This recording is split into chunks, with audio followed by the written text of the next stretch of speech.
നമസ്കാരം, ഞാൻ മനോജ് നെടിയാക്കൽ. പുതിയൊരു വീഡിയോയിലേക്ക് എല്ലാവർക്കും സ്വാഗതം. പന്നിശല്യം വാഴ കർഷകർ കളം വിടുന്നു. കേരളത്തിൽ കർഷകരുടെ പ്രധാന കൃഷിയാണ് വാഴ.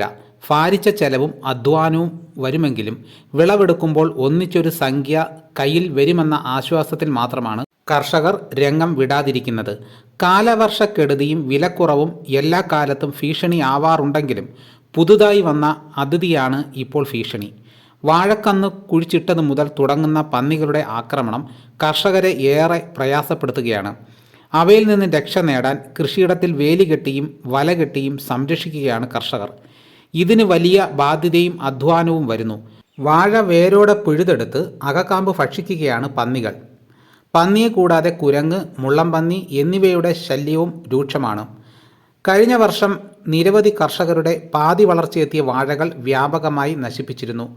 കൃഷി വകുപ്പ് മുഖേന നഷ്ടപരിഹാരത്തിന് അപേക്ഷിച്ചിരുന്നെങ്കിലും നാമമാത്രമായി ലഭിക്കുന്ന ആ തുക പോലും ഇതുവരെ ലഭിച്ചിട്ടില്ലെന്ന് കർഷകർ പറയുന്നു.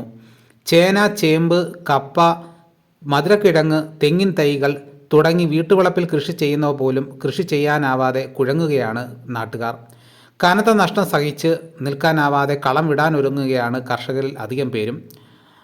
ഏറെ പ്രയാസം അനുഭവിക്കുന്ന വാഴ കർഷകരെ സഹായിക്കാൻ കൃഷി വകുപ്പ് പ്രത്യേക സഹായം അനുവദിക്കണമെന്നും പന്നിശല്യത്തിന് ശാശ്വത പരിഹാരം കാണണമെന്നും കർഷകർ പറയുന്നു.